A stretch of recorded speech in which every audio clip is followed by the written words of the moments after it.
No black cats, just straight facts. Triple P certified. Listen, we can talk about odds all day. It doesn't matter what the odds are. It matters what's gonna happen.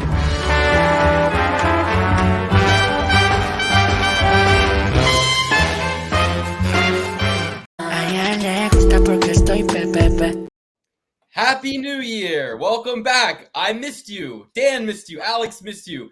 We're back in the hot seats yet again for another edition of the Perfect Parlay Pursuit, and it is fight week. Oh, that fills my cup to say that. Alex, Dan, how you doing, man? I haven't talked to either of you. How was your Christmases? How was your New Year's? What's going on in the world of Alex, the Euro Wonder King? We just got a foot of snow this past weekend, shredded it up, had a great time, had a great New Year's, had an even better Christmas. You know, the thing about having divorced parents is you get 2 Christmases. Everybody knows it. It's the best time of year. I got 3 Christmases this year, Luke. So don't be jealous, but your boy got a lot of presents, including this sick-ass quarter zip. Yeah, that's a nice quarter zip. I was going to say, is that new? The Broad Street Bullies are back. The Flyers are in full swing. NHL is fine, but UFC is back this week, real fighting. I have a hot take about hockey later on I want to bring up and remind me to get to that. Dan, what's going on, my brother? I really haven't talked to you or seen you. What's going on, Chris? Haven't seen you in a while. The break was all right. It was a good Christmas, but outside of that, a break is not good if you don't have UFC. All right. So this coming weekend, this is what I treat as my actual vacation, my actual break, my actual joy in life. Time off of work. If there's no UFC, don't even bother. All right. But this January 13th, it's going down. And man, I'm feeling lucky and I'm ready to win some money. Dude, I feel you on the break commentary because I found myself, I took a lot of PTO. I was, coasting through the holiday season with time off, right? And I found myself bored after a couple of days. And I was watching a lot of college football, passing the time, but I felt kind of like stuck in the mud. Like I didn't really have anything to do. So I'm happy that UFC's back, that I have something to focus my mind on, something to look forward to each week. And I'm just happy that the holiday season is over. When you're a hustler, when you're in this Sigma grind set like we are every single week, you don't like a break. It just makes you feel like what are we all breaking for, huh? What are we all breaking for? Are the robots not coming? Is Operation Bluebeam not in full effect? Like, are we not prepared? Or are we prepared? If we're prepared, okay, but we're not prepared. Okay? So, listen, guys. We're here to break down Magomed Ankalaev versus Johnny Walker. That fight's taking place this Saturday. Couldn't be more happy to say that to you. But we're also going to do some end-of-year awards, some kind of retrospective. We went and looked at some of the better plays we had over the year and some of the bigger moments of the year. We're going to talk a little bit about them as we ease into this card breakdown. Johnny Walker versus Magomed Ankalaev. We already did a breakdown of that whole card a few weeks ago. If you want to go back and take a look at those picks, we did the whole card, main card and prelims for you to get you through the Christmas break. And that's there for you. But we're going to go through it again now that it's the week of, see what's changed. It's a whole new year. I changed my socks. I changed my underwear. Maybe I've changed my mind too. If you're wondering why the sunglasses, Luke, you never wear sunglasses. A lot of you probably saw some pictures floating around of my gigantic bulbous eye. And we're still in recovery mode, guys. I had some questions being asked around the campfire. A lot of people thought Layla and Ian got to me in the streets, caught me slipping. That's not what happened. If you want the full story, you got to get it in the Patreon episode this week. We got to get more money. We need more money. We need more Patreons. So just start contributing. If you're getting something out of this free show, we do free every week for the last 4 years. Start paying it forward by buying the extra episode available to you in the Patreon every single week. Just as good as this one. If you like it, get a second. We love you. But it's a new year. It's 2024. I'm blessed. I'm up. I'm having fun. And there were some great moments in 2023. But I feel like we kind of glossed over the break. What's your New Year's resolution, Dan? I know you have one. New Year's resolution is anything you want. You got your financial. I'm dealing with the finances. I'm so done with like the weight and the physicality and the weightlifting and the car. That's for the birds. Real men talk about money. We're talking about finances. I'm looking to clean up my 20s. That's what I'm looking to do here. The 30s, I'm an early 30, and again, the cleanup crew was coming out. And I'm looking forward to it. You systematically take it on and you win the day. And the perfect parlay pursuit It's going to help me do it. So I'm looking forward to that. Alex? Trying to clean up the health, trying to booze less, work out more, lose some weight, already down about 10 pounds. So we're making some good progress. I'm just trying to, like Dan, build up some money, get out of some debts with some bookies, and then, figure it all out from here. DraftKings, they're sending me letters to my house. They're like, you got to pay up. You've lost way too much money this month. But I digest. We will get through it, boys. We will get financially stable, and it will happen by hitting a beautiful, beautiful perfect parlay, which I did last year. Moment of the year. Bobby hits the perfect parlay. What more could he ask for? We finished really strong. You had a perfect parlay the second to last event of the year. I came in strong with the Josh Emmett by knockout, with a couple other good plays that week. Very close accomplishments. A Josh Emmett knockout and a perfect parlay. You are correct. Yeah, I predicted that Josh Emmett the most powerful puncher in the division, would KO skinny hick Bryce Mitchell off the farm. Yeah, I guess that was a pretty obvious play there. But some of the ones that I hit this year didn't feel so obvious to a lot of people in the moment. Like the three that stand out to me, and I'll let you guys say your biggest kind of solo plays, and then we'll get into some parlays that we hit. But for me, the three biggest underdogs that stand out in my mind that I hit, there's actually four. I'll say four. One of them is a very slight dog, but I'll include him. Elvis Brenner over Guram Kutulakeze. That's a play. I remember we were sitting at the Orioles game, Alex. We're watching the fight on my phone live, and I'm watching it, and I'm like, how is he still plus 400, plus 500 against Guram? Like, I hit him live, got a big lump sum of money, one of the first fights of that night, and it was an awesome hit. And I think Elvis Brenner is not getting, like, I don't know, like that stands out to me as like one of the bigger, grab your balls and get the win moments against a guy who is highly touted. And, inversely, you can't compliment one without kind of, wagging the finger at the other. I say Guram is one of the bigger disappointments, considering his lineage and, his ties to Hamzat. He comes in, has a really lackluster performance against Mateus Gamrot, and then loses back-to-back, right? So shout out to Elvis Brenner. I think he had one of the standout performances that no one's going to talk about. That's your pick of the year. Mine will have to be the one and only Alex Pereira. Potan. He saved my life. Without Alex Pereira, I would be in dire straits right now. I bet $1,000 on Alex Pereira. He won. He came through. He won against Yuri Prohashka. Great fight for me. I loved that pick. I loved everything about it. I was standing on my feet the whole time, shirtless in my living room, ripping clothes, ripping things, because, it didn't always look as easy as it did when he finished him. It didn't seem like the fight was going that direction for some of the time. So that was my favorite fight of the year in terms of my gambling. Dan, how about yourself? I had Bobby Green over Grant Dawson. That was you, Alex, and then that night, Alex and I were actually watching the fight together. And because you two had picked him and Joe Selecki had picked him, I went down on. I went in there too and kind of did a pseudo triple P certification at the very last minute and bet on Bobby Green. And I won. But you guys really take a lot of credit for that pick. Like, I gave that to you. Neither of you were on Bobby Green. I was there. I mean, listen, I understand that I was not on Bobby Green initially, but you guys definitely were. But anyway, sorry to interrupt you, Dan. No, it's all good. I'm looking at it now. I put 80 on it to pay out 400, so that was nice. UFC Noche, I did pretty well on. I think I won over 1,000, close to 1,500, something like that. There was one other event where I hit the thousands, so nice little year. I'm looking for better things to come, though. To be honest, I'm looking for a much, much better year in 2024. And election year, this might be it. This might be the big year for me. Yeah, Dan. Sorry, go on, Luke. Go ahead. No, I'm in the same boat. I'm already looking forward. I'm done. I don't even know a single fight for my perfect parlay. I have no idea who even fought that night. I just know I won. Well, it's because you fell asleep. You were snowboarding and you fell asleep and woke up and found out you hit the perfect parlay. Yes. And I got, that was it. Scratch that. I can name one fight. I saw Anthony Smith get dropped. That was awesome. Yeah.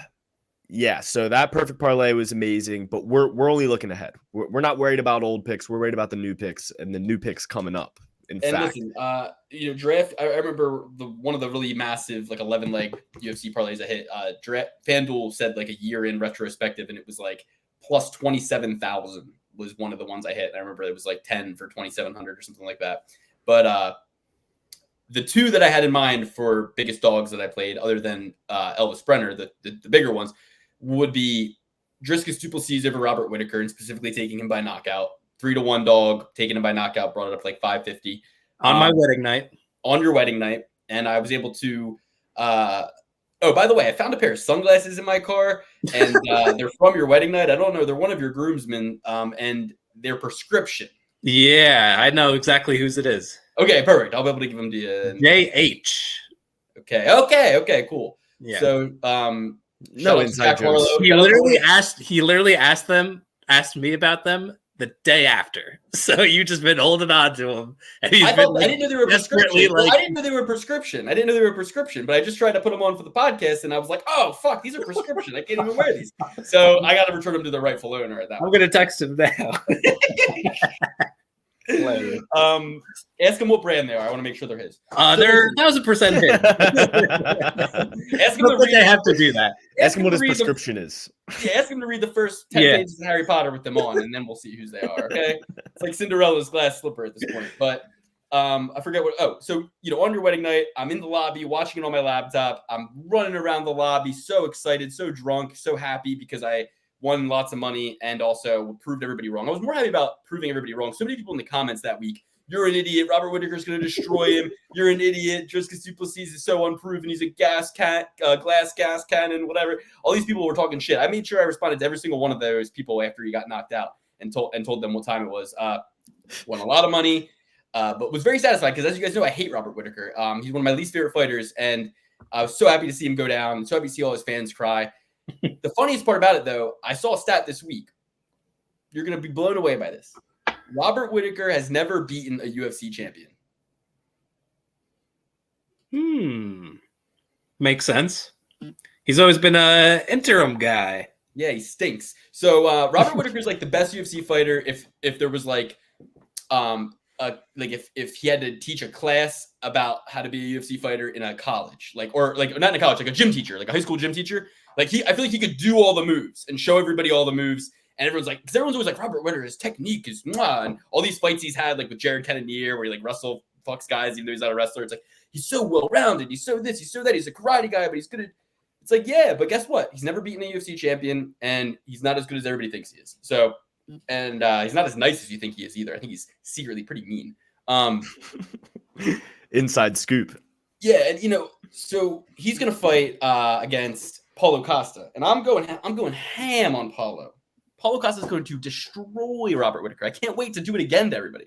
I'm so drunk and I'm so addicted to the elixir of Robert Whittaker fan tears and just the juicy sweet vision of Robert Whittaker just on the ground. And what I love best when he says after he loses by knockout, when he says this, he says something like, "I am not going anywhere."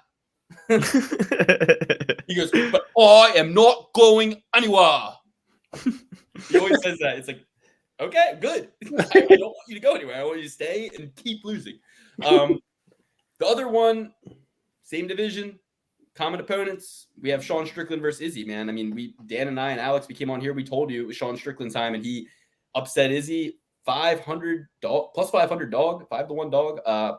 After football season, when we get our stat guy, I need to figure out how many main events that I predicted correctly. Because I was the main event kid all year. I feel like I only got 3 main events incorrect. I think I'm the main event kid. But anyway. You might be. I don't know. I think I'm the main event kid. I feel like no, I invented a cool nickname. I invented a cool nickname. You're not stealing it. No, it's my nickname and it's not yours. I am the main event kid. Well, change your name to it then before I change my mind to it. All right. So there were some other great moments in 2023, betting wise, picks wise. I think just like being ahead of the curve wise. Justin Gaethje versus Dustin Poirier. That comes to mind for me, and it ties perfectly into this fight announcement that we're going to talk about. Justin Gaethje, I knew that there was essentially no way for Dustin Poirier to win, right? Because Justin Gaethje is never going to get taken down or out-grappled by Dustin Poirier, especially when Michael Chandler hit him with one of the sickest takedowns you'll ever see. And Justin Gaethje did one of I forget what he was, like a pass by. It was like very slick to avoid that. Big game-changing moment in that fight. And you just know that Justin Gaethje has the pedigree where no Louisiana swamp trash is going to take him down and put him on his back. And okay, so Dustin Poirier is not going to use his black belt. All right, so how's he going to beat Justin? And everyone's like, oh, he's going to outbox him. Yeah, right, dude. You see what Justin Gaethje did to Fiziev? So after that fight, I knew Justin Gaethje was going to put Poirier in the fucking ground. And also, it just comes down to stock, right? Like, Poirier is the type of guy to take a beating. Like, he can take a beating, right? But Justin Gaethje is the type to take a beating and give one too. You know what I mean? And granted, it's like, yeah, he took Poirier, he took a beating in the Hooker fight, took a little bit of beating in that McGregor fight.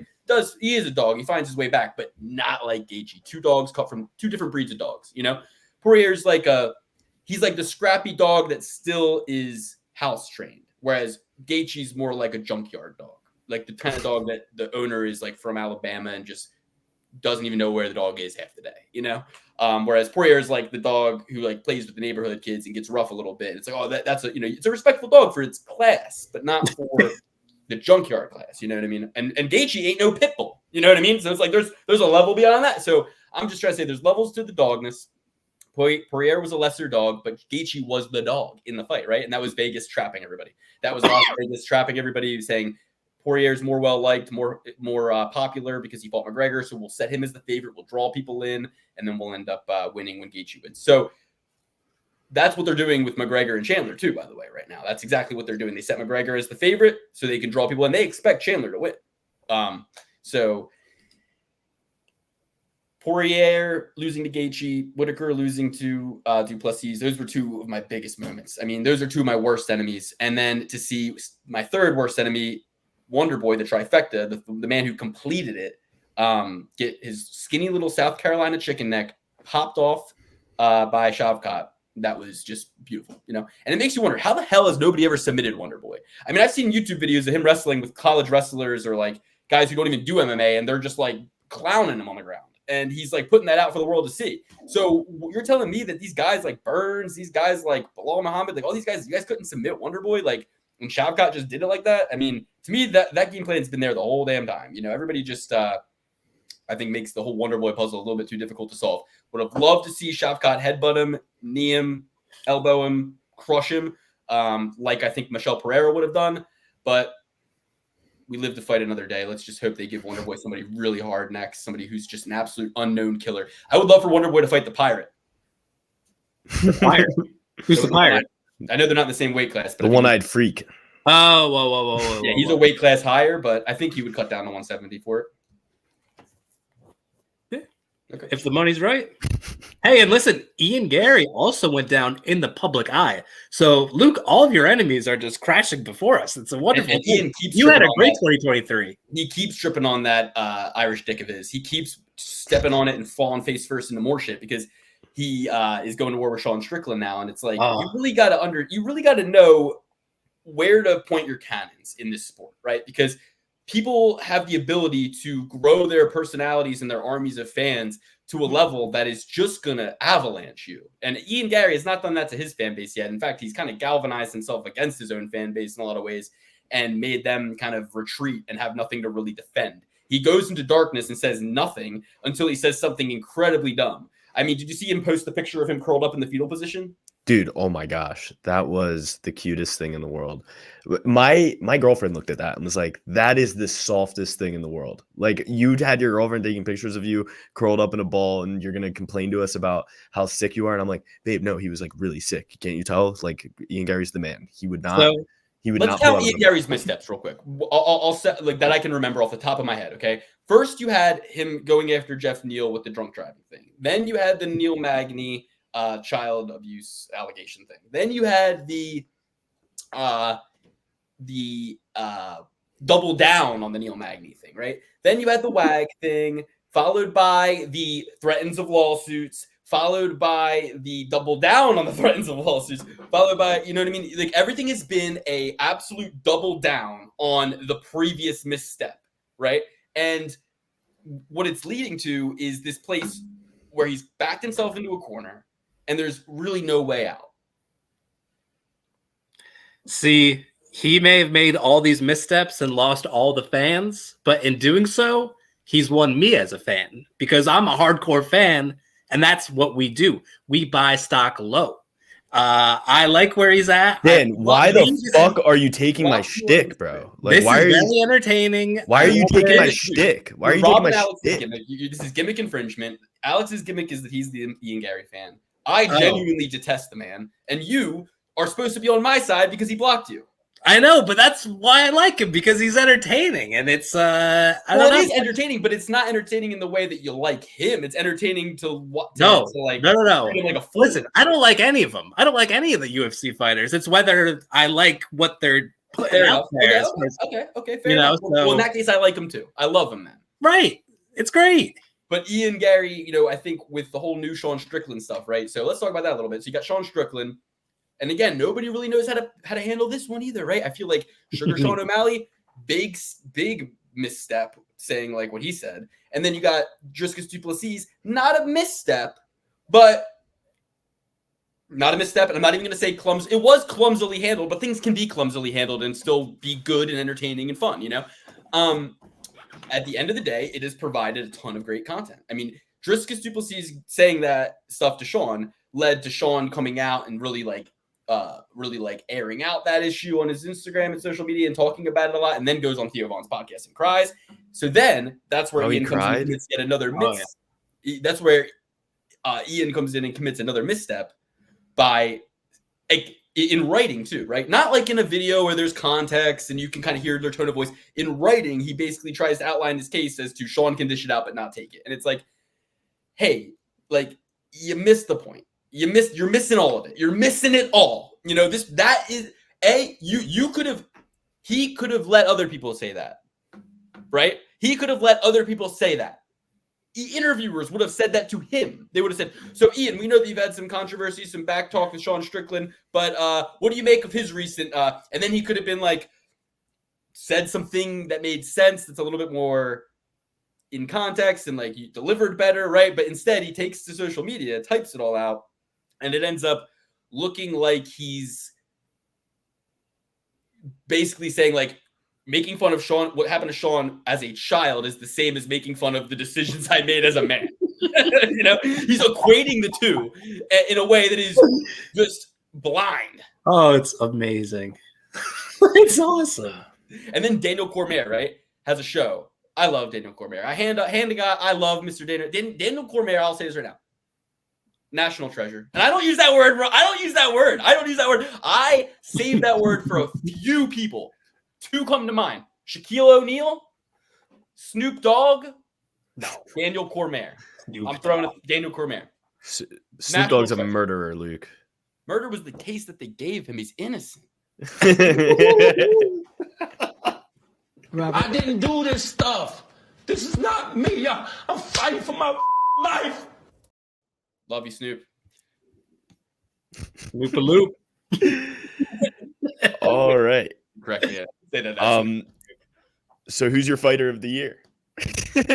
My fighter of the year. I think if you look at it, you can look at it two ways. Which fighter kind of grabbed the most value out of the year?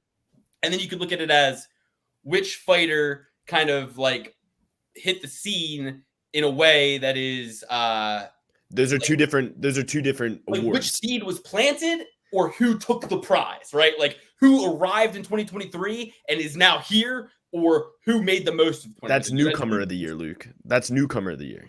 Newcomer of the year, yeah. Rookie of the year. Okay, yeah. 2024 fighter of the year. Tough to not say Alex Pereira. It's really tough to not say Alex Pereira, but you know what I'm going to do? I'm going to save. Yeah, it's tough to not say Alex Pereira, really, because he won a championship, became a double champ. And then you look at where he came from to get there and the work he put in to get there. What do you guys think?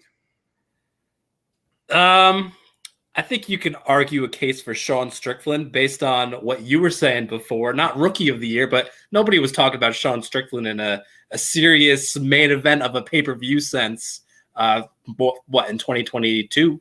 So I think as far as the rising stock method of looking at this, I mean, he's about to headline a major pay-per-view. He has all the buzz. He's getting all the clicks.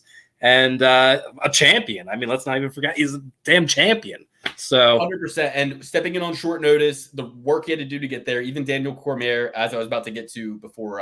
So I was talking about national treasures. Daniel Cormier on his podcast, he talks a lot about this. He said, him and Ben Askren said, who is called Funky and the Champ. Make sure you check that out. Love Ben Askren, national treasure as well. Well, not a national treasure. I'm sorry. I cannot be throwing the wrong. He is not a national treasure, but he is a treasure of the wrestling community and a treasure of the Perfect Parlay Pursuit community. Sure. Okay. Hey, a good friend of mine. You all saw my conversation with him. A lot of you like to talk about the Jake Paul conversation, but in reality, I had a very nice conversation with Ben Askren.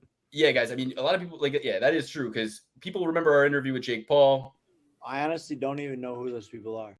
Please don't ask me any dumb questions. You don't remember that same night when we obtained passes to the Ben Askren versus Jake Paul boxing match, press passes. We also were able to ask Ben Askren some questions. And in his most embarrassing moment, we snagged the first few questions and absolutely stole the narrative and rallied around him like white blood cells. We were like asking him nothing about just getting knocked out, nothing about the most embarrassing thing that ever happened to him happening. Second most embarrassing thing. Actually, no, more embarrassing than Masvidal. It's like we were like, what do you think about Cardano and Charles Hoskinson? And like, what do you think about the USA men's wrestling team's chances this year? And yeah, it was great. So love you, Ben Askren, wherever you are. And on the show, they said him and DC were talking. They said, who has more character evolution than Sean Strickland? I mean, who from where they were when they first came into the UFC, pre-motorcycle accident to post-motorcycle accident to now, who has had more character evolution? And in that same conversation, they were talking about Ian Gary and what he said. And Daniel Cormier annotated several times during the conversation. He made sure to just kind of transition before moving on to the next topic and say to Ben, so we're in agreement. Ian Gary's in the wrong. Okay. He said it multiple times. Like, so he's like, yeah, Ian Gary, 100% off base here. Ian is in the wrong. Okay, moving on. just giving his Daniel Cormier ruling. It's just hilarious.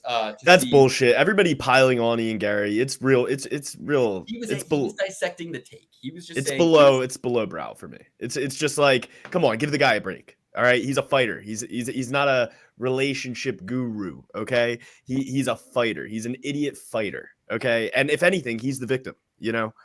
Of his own success. So, you asked about fighter of the year. Who's your fighter of the year? Because Dan said, you got to go Sean Strickland. I said you got to go Alex Ferreira. I'm kind of more inclined to agree with Dan now. But who did you have in mind? Joe Selecki. He is a good friend of the show. He comes on the show. He is my fighter of the year 4 years in a row now. Joe Selecki, fighter of the year for me. Hard to deny those two guys, Sean Strickland and Alex Pereira. I would love to have both of those guys on the podcast so Alex Pereira could just go, the guy literally just only talks in guttural sounds. Yeah. Yeah, for sure. I mean, you got to give it to Joe Selecki year after year because he actually comes on the show, but he is contested now because we have another UFC fighter that joins the show, and Eric Anders. And I'm a big Roll Tide guy. I don't give a piss about nothing but the Tide. You know that. And shout out to Eric Anders on the men with a little staph infection. I told him, I said, Dirty Dawkins, man, you got to stay away from Dirty Dawkins because he had a grappling match with him and now staph. So you do the math. Shit, Philly, man. You know how it is. Dan. I know. You have any ringworm yet from your jiu-jitsu? He probably got that staph from K&A, dude. You better be scrub-a-dub-dubbing after those classes, Dan. Brother, I got to get on the mat. I got to get back on the mat. You and me both, dude. It's been a while, brother. Yeah, make sure and you got to get under your finger. You got to make sure, Dan. I hope you're doing this. I meant to tell you this. When you go to jiu-jitsu class, I hope you make sure if you're a jiu-jitsu Karo, if you're going to be a jiu-jitsu practitioner, you have got to cut your fingernails. I mean, I'm talking so short. You can't. He does not cut his fingernails. Dan doesn't cut his fingernails at all. If you scratch somebody, then not only could you scratch them in the eye, which is bad, but then their goo gets under your fingernail. You forget.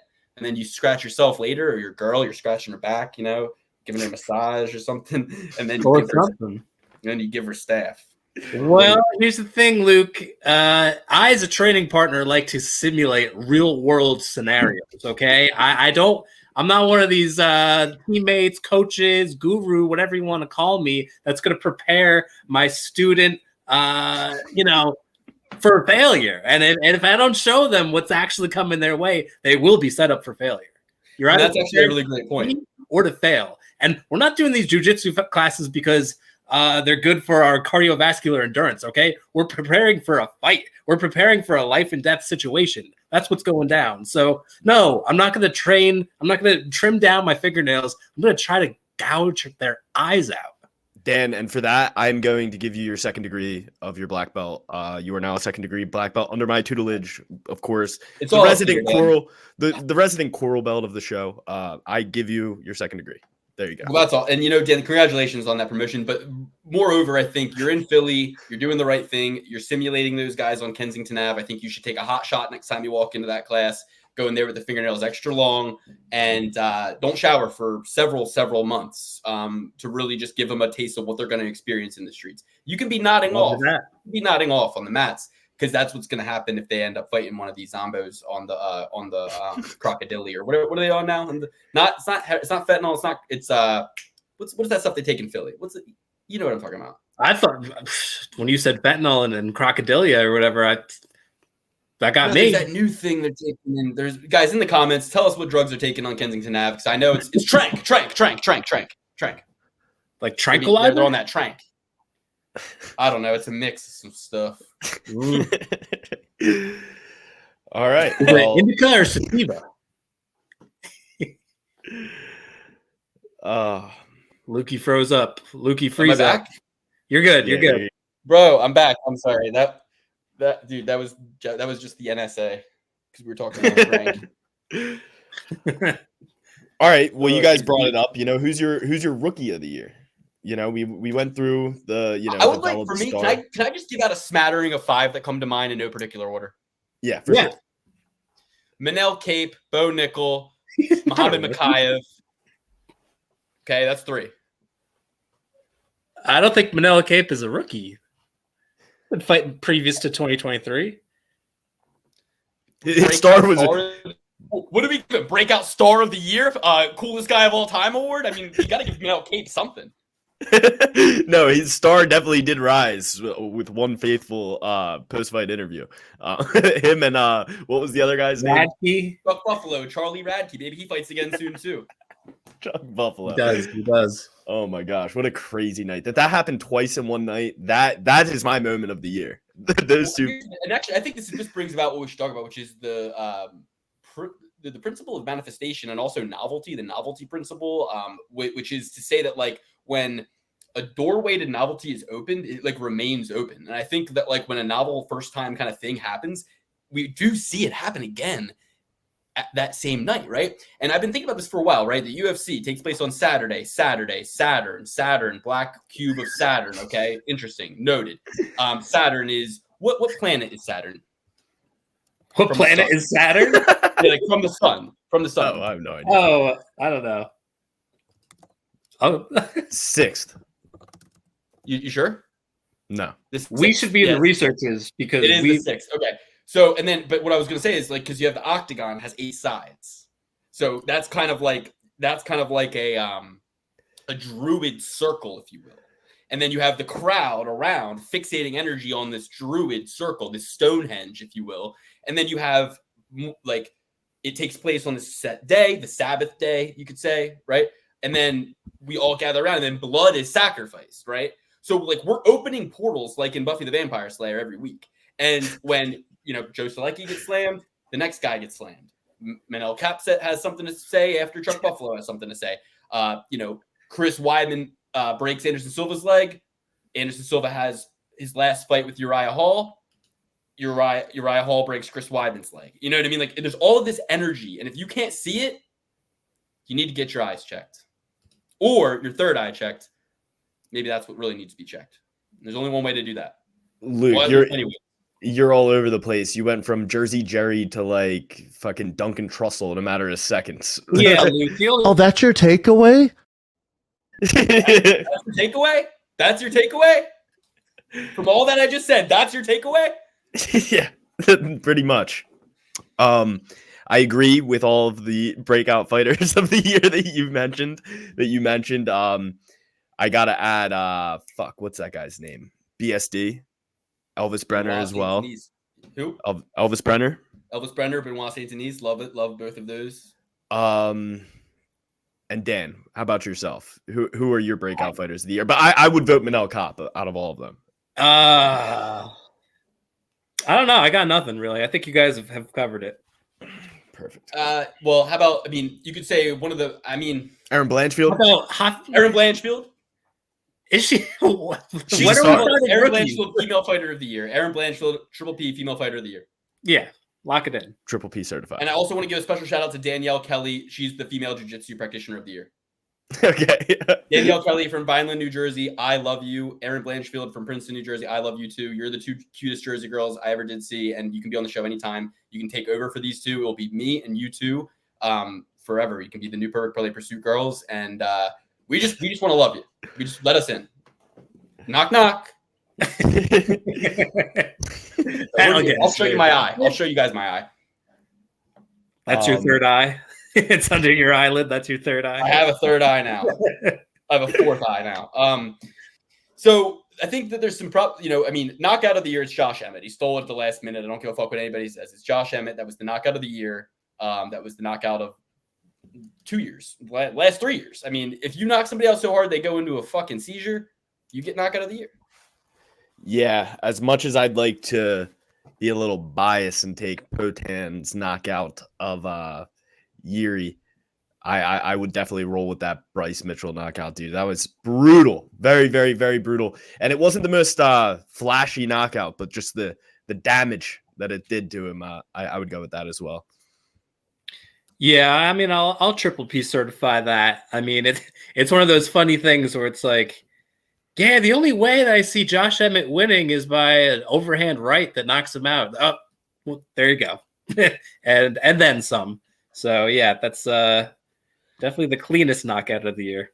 Oh, dude, Diego Lopes. How can we forget Diego Lopes? I had him in my mind all fucking day, Alex. All day I was thinking about Diego Lopes. There's a rookie. We love you, Diego. Dream, believe, and make it happen.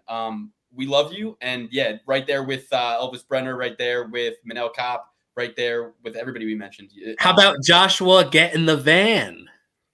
Didn't he have a pretty lackluster performance last time? He's 2-0. He's 2-0. Get in the van. Get in the van, Luke. And we got to get that nickname to him. I want to say for my submission of the year, without question, without a doubt, it's Muhammad Ankalaev when he got a rear naked choke after getting his knee ripped apart and not tapping, and then to get a third round finish against Rafael Fiallo. Can't barely see you guys in these sunglasses, but that was sick. I bet on Ankalaev.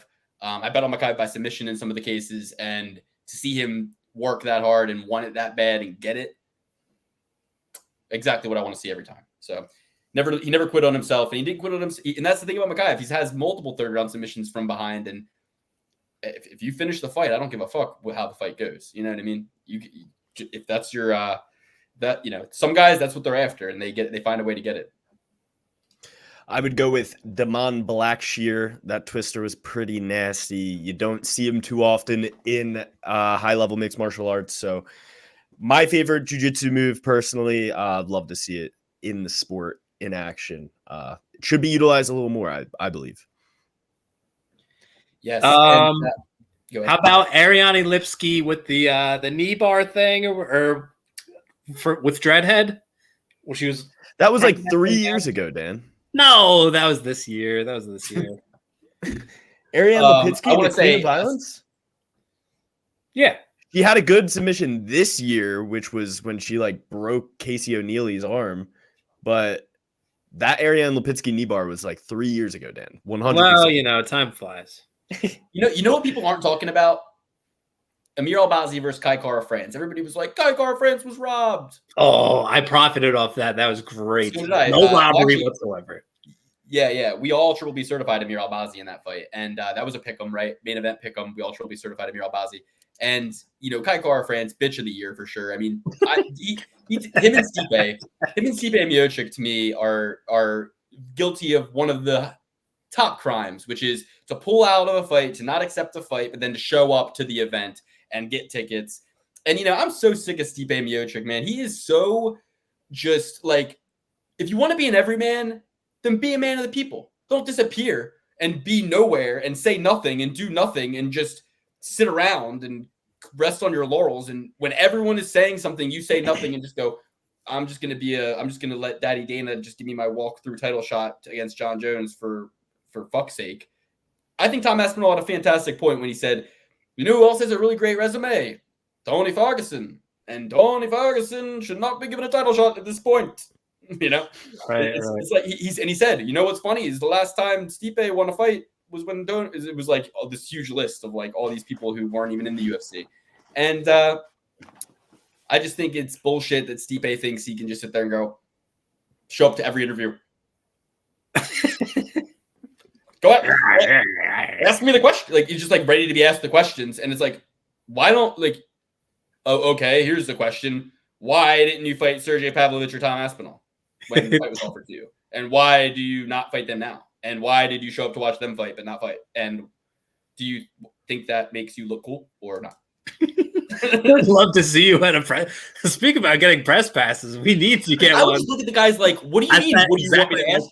I'd be like, I would just look at them like, answer for yourself. And they'd be like, well, ask me a question. I'd be like, you should know. What? I'd be like, you don't have the internet? You don't have the internet. Okay, so now I got to play this game. Okay.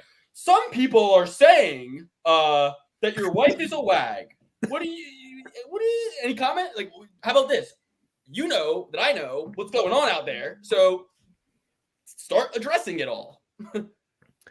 That's hilarious. When 9/11 happened and George Bush came to the fucking rubble, did anybody need to say, so Mr. Bush, what do you think about these towers and the fucking Dick Cheney and Raytheon? What do you think? What do you think about the melting the beams, the jet fuel? Does it melt the steel beam? No, he just started talking. He was like, guys, okay, so I'm going to address this thing that's going on right now. You know what I mean? He just started talking. You didn't need anybody to ask him a question. Luke, you got to redeem your journalistic integrity. Ask the question, all right? That's what real journalists do. That's what we're striving to be. Let's clean it up a little bit. Ask the question. And I promise you that the only reason that they're doing this is because Stipe is 1-1 with Francis, technically. Even though, which one of those two would you rather have? Would you rather be Francis or Stipe? You can have the Stipe win or the Francis win. Which one do you want? I'll take the Francis win. Yeah, me too. So it's like the only reason they want Stipe to fight John Jones is so John can beat him, and then they can say, or Stipe can beat John, and they can say he's the best heavyweight of all time because he has a win over Francis and a win over John, or he's the best heavyweight of all time because he has a win over Stipe, who has a win over Francis, right? And then they go, and John Jones, Francis left when John came back because he's a pussy, and they just start, that's what they need for this. And Tom Aspinall's getting in the way and opening his big fat mouth under the advice of Michael Bisping, which I would say that, like, I don't know. Tom needs to do it, but it's not winning him. And I think it's winning him the London fans. I think they're rallying around him and they're like, yeah, this is bullshit. But I don't think too many Americans, I think a lot of casual fans are like, he's a wanker. He's a wanker, dude. He doesn't know what the hell he's talking about, this Tom Aspinall. He doesn't know anything. He doesn't know which way's up. He's lucky he got an interim belt. Be happy. It is a mess, though. Bottom line, Tommy boy. No, I mean, listen, I'm happy for Tom, but it's a mess. It's a real mess that they did all this. Like, they need to not do this again. It needs to be more like, don't play musical chairs with these title fights. Like, either Sergey Pavlovich is the fucking backup fighter, right? Or he's not. Wait, what am I saying? He was the backup fighter and he did fight. But not against Stipe. Not against Stipe. Yes. So that was what made all this. And we all knew from the very get-go. We were like, they're like, Sergey Pavlovich has made the official backup fighter for Jones versus Stipe. And we're all like, well, neither Jones or Stipe is going to fight him. So no, he's not. Yeah. Absolutely. All right, that's awesome. What about your robbery of the year? Do you have any robbery of the year in mind? Yes. Francis Ngannou versus Tyson Fury. Ooh, yeah, that is a good one. That's the robbery of the year. Guys, say what you want about Francis. He's a made man as far as this show is concerned. As far as I'm concerned, Francis is a made man. He did something pretty ballsy, pretty cool, something Tyson Fury would never have the balls to do, and he won. And I don't care if you're going by boxing rules, Queensberry rules, or schoolyard rules. He won that fight, and everybody knows it. So One man rose his head high in pride, and the other hung his head low in shame. That's all you need to know. And that history was robbed. I mean, could you imagine if the history books, 50 years from now, what the 30 for 30 would look like around that, or what the, just what your grandkids would ask? Like, so this guy who had no boxing matches went in and beat the best boxer of that era without any prior competition. It's crazy. And now he's got a fight with Anthony Joshua that a lot of people are saying that he will win. I don't think so. I think that he could, of course. I mean, Francis can do anything, but what people always miss the boat on this, right? Think about Sean Strickland as an example. Plus 550 underdog against Israel Adesanya, goes in there, dominates the fight, and now everybody's sucking his dick and acting like, the mystery of Sean Strickland and his elusive striking, and he's so weird but good, and now everybody loves it. But before they were calling him Miranda Cosgrove. Before he was Miranda Cosgrove, remember? Now it's like he's the guy, But it's just because people have really quick, they forget really quickly, they have short memories, and everybody also wants to feel comforted. If Izzy was this new Anderson Silva, Anderson Silva passes the torch, then he knocks out all these guys, and he's who he is, right? And then you see Sean go in and do that. Your brain needs to make it make sense, So you overcompensate onto Sean, and now he comes into the fight against Dricus du Plessis, who finished Robert Whittaker. He comes in against him, and it's who by the way, Dricus du Plessis, who you thought couldn't beat Robert Whittaker. He comes in against him, and he's a favorite. You just told me he was a 5-1 underdog last fucking fight. Now he's a favorite? Come on, guys. It's recalibration. In these recalibration, that's where you stand to make money. That's where you stand to get good bets and be ahead of the curve and ride the wave. And I think trying to chase Francis now, you're a damn fool, because Anthony Joshua's going to sit there and study the tape on Francis in that type of series. He's going to study that shit. And you think Francis is going to be able to dramatically improve and change? He only had one time to surprise everybody. That was it. He had one chance to come to boxing and go, you don't know what I'm going to do because I haven't had a lot of rounds yet. But now the rounds are out. We've seen it. We can see what he can do. He's not going to come in dramatically different. And I think he's going to lose dramatically worse to Anthony Joshua, who is a different style boxer entirely than Tyson Fury. Well, that was all completely wrong. Francis Ngannou lost. He got boxed up by the better boxer. It was a boring fight, and he had a little push down from the back of the head, pushing Tyson Fury to the ground, and there was nothing more else to it. The real robbery of the year was Nicholas Moda getting his win taken off the table via draw. That was, he was cruising to having a nice. We've been talking about him for Rookie of the Year. Screw all these other guys. We've been talking about Nicholas Moda. So thankfully, he has a chance to get his win back this coming weekend. We'll be talking about that. So that's my nominee. Vote your heart's desire.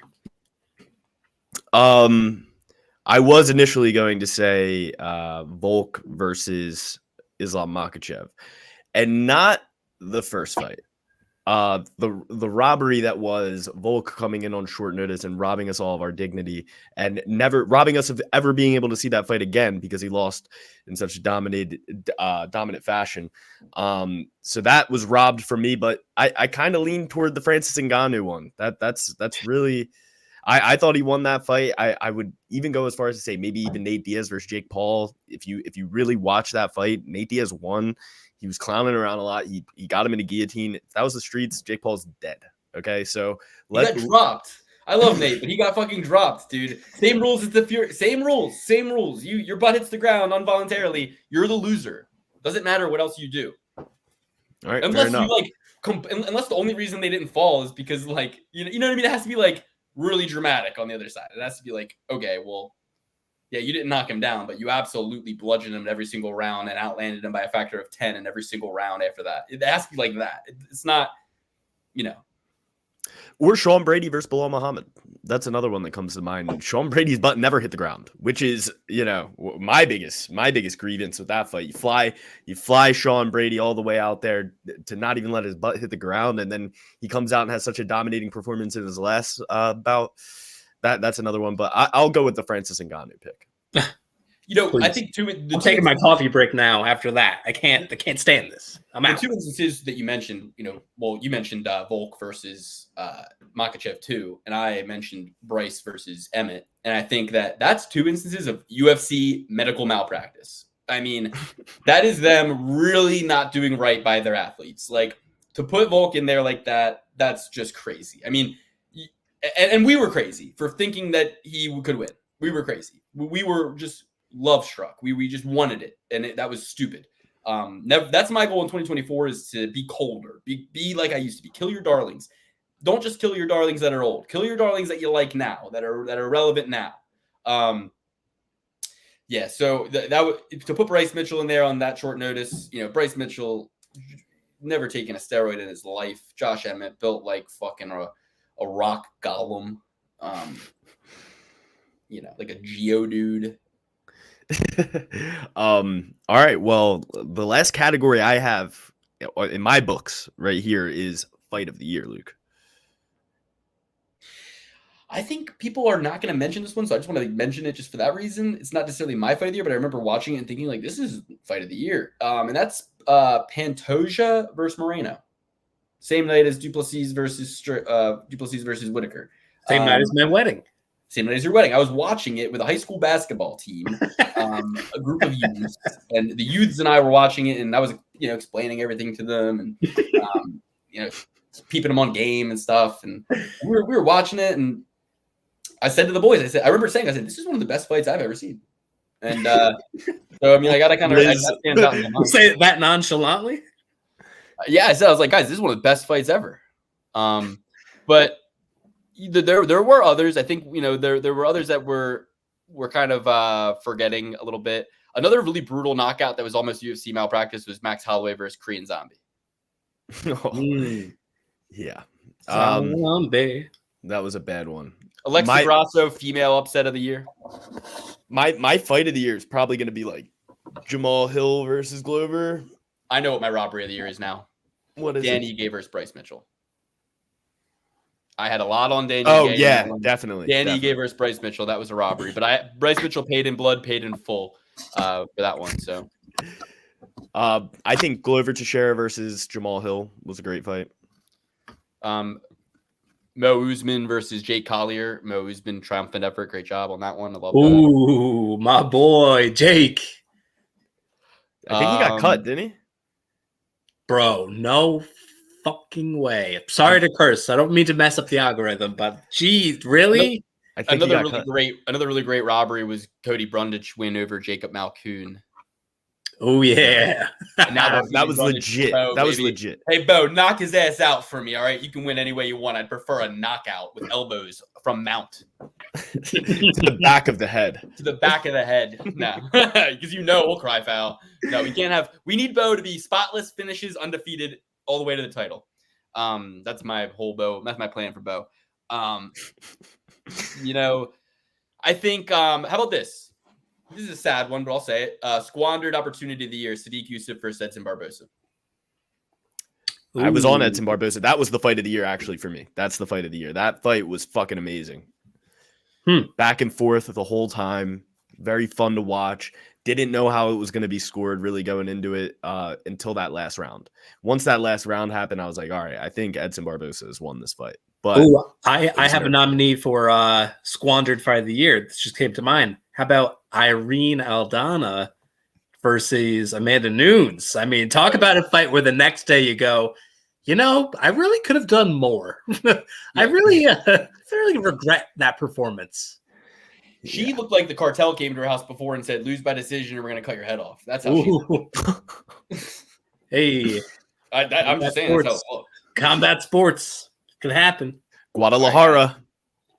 I just like to say it. Have we covered? I think we covered the year pretty damn well, guys. If we forgot anything, you'll be the first to let us know in the comments. Whatever you're screaming at your screen that we're wrong about, please let us know in the comments because I want to reflect on the year some more and I want to think about it. But we have been on here for about an hour now, recapping 2023. We're going to chat about UFC. And Ian Gary, to accept your award, I'm going to need your address. So just send me over your address. What was his award? Send coolest guy of the year.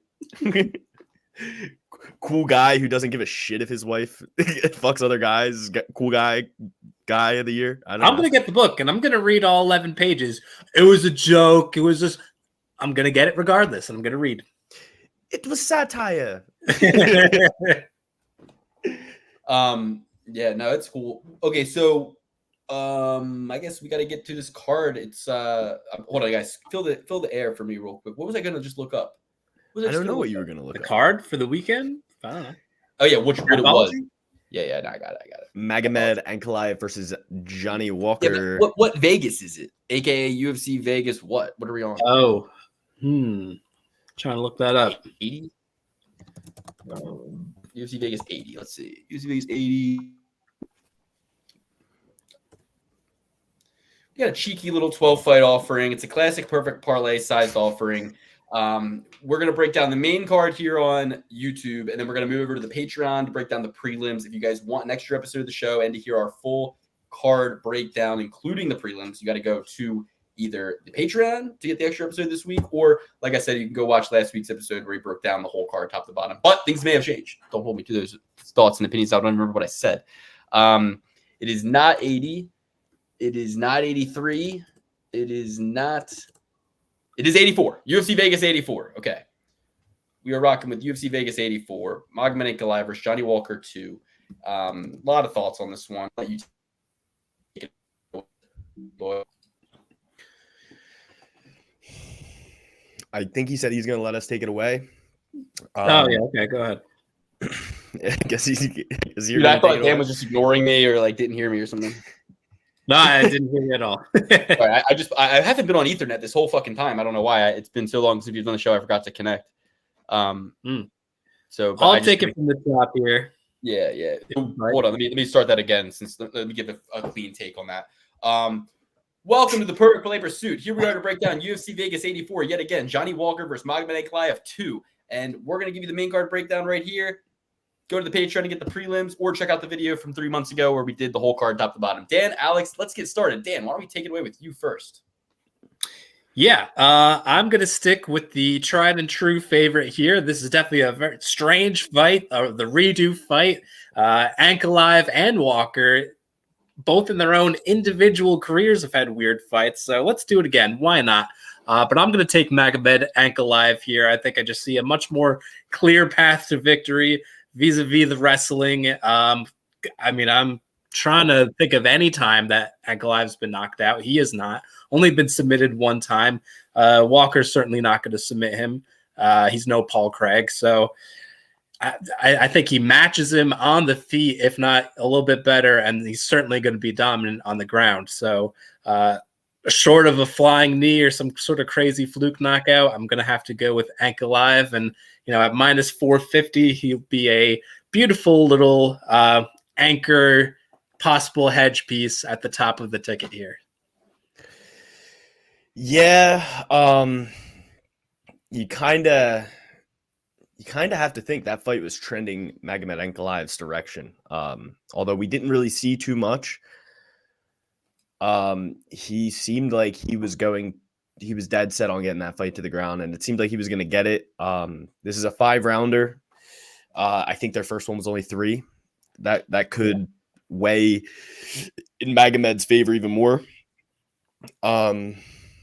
Yeah, I'd love to take Johnny Walker. It's the sexy pick. It's the fun pick. It's plus 350. It doesn't get much better than that. But he didn't know where he was. See, it's very mysterious how this fight's going to happen, actually. Because I feel like Magomed Ankalaev should win, but Johnny Walker's taking him to America now. And he'll know where he is. But if he does say the desert, he will technically also still be correct. Yeah, I guess I'll just roll with Magomed Ankalaev for now. Like Dan said, this is a great hedge piece to go with Johnny Walker if your parlays are still alive going into the main event. But this guy Magomed Ankalaev, man, he can't seem to have like a normal fight ever. It always has to be, Ian Kutalaba bopping around, acting like he's knocked out and then not being knocked out, or, a draw where he's like, I'm going to leave the UFC. This was terrible. This should have never been a draw. I want the belt.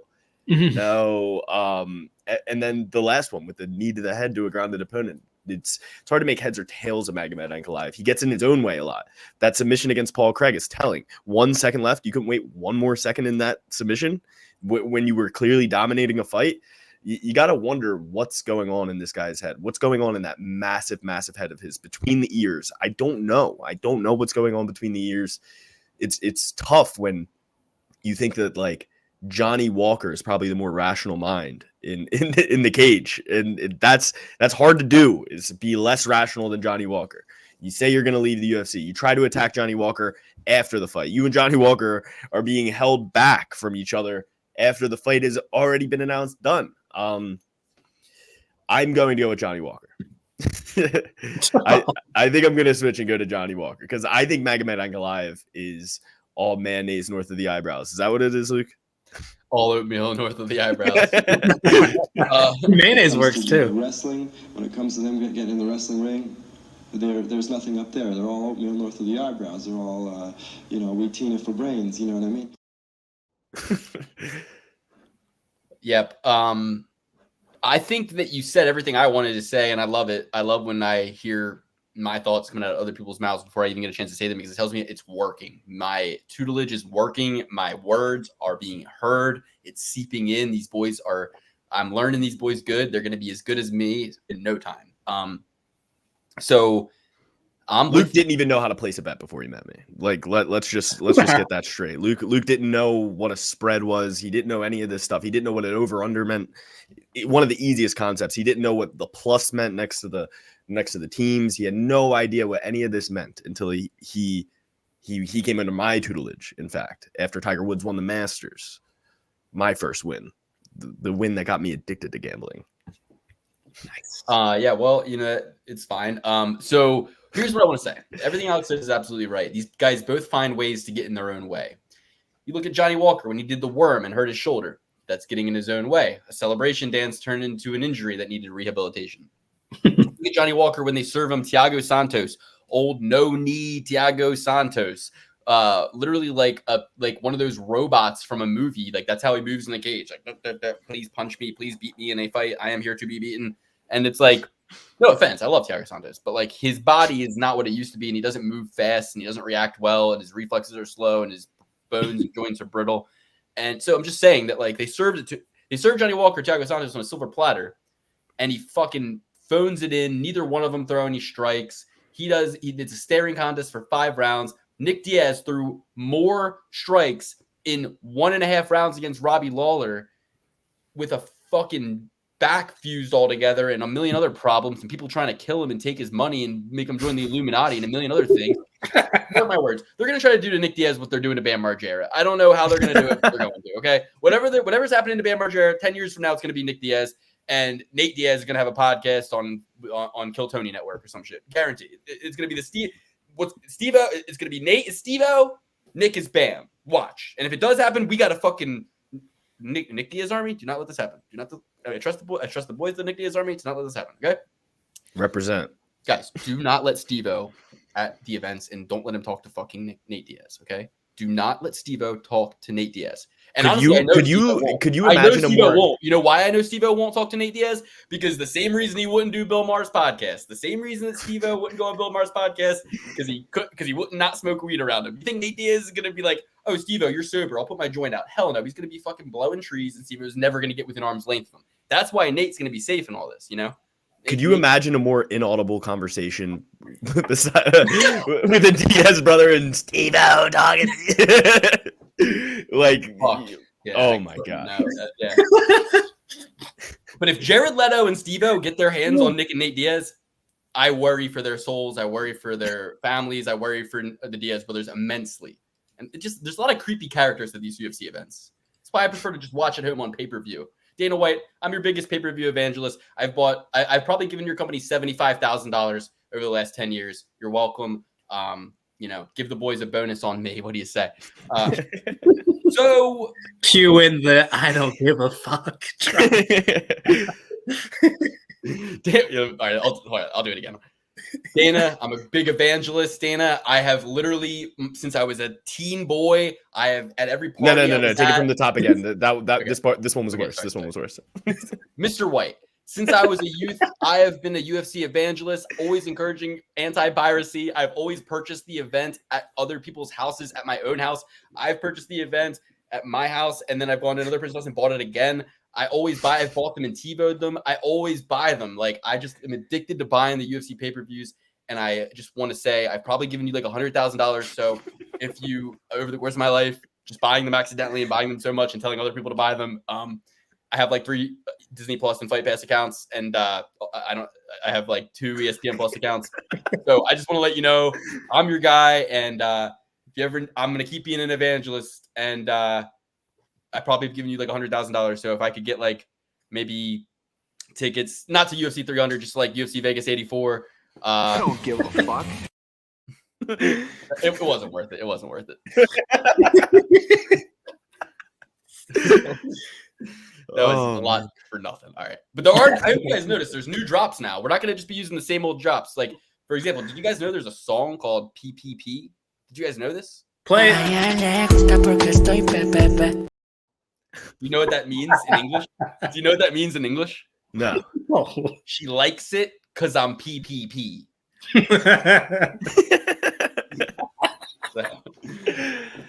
Yes. So whenever there's a Triple B certified pick moving forward, that's going to be dropped. She likes it when it's PPP. When it's pe. Ay, ya le gusta la estoy la pe. I'm gonna have it down soon. Yeah, there's more drops I haven't even played yet, guys. I'm fun. I told my girlfriend, I showed her all the drops. I was like, look at this one, look at this one, look at this one, and she's like, I could tell she's not really like understanding how I'm gonna use them. Like, well, when would you use any of these? Like, and I'm like, I told her, I was like, I don't really like. It'll come like how I'm gonna use them. It'll happen. And she's like, yeah, like over time you'll be able to like use. And then in my head I'm going like, I'm gonna use all 6 of these within the first 5 minutes of the fucking show, and for no reason. I'm gonna find a way.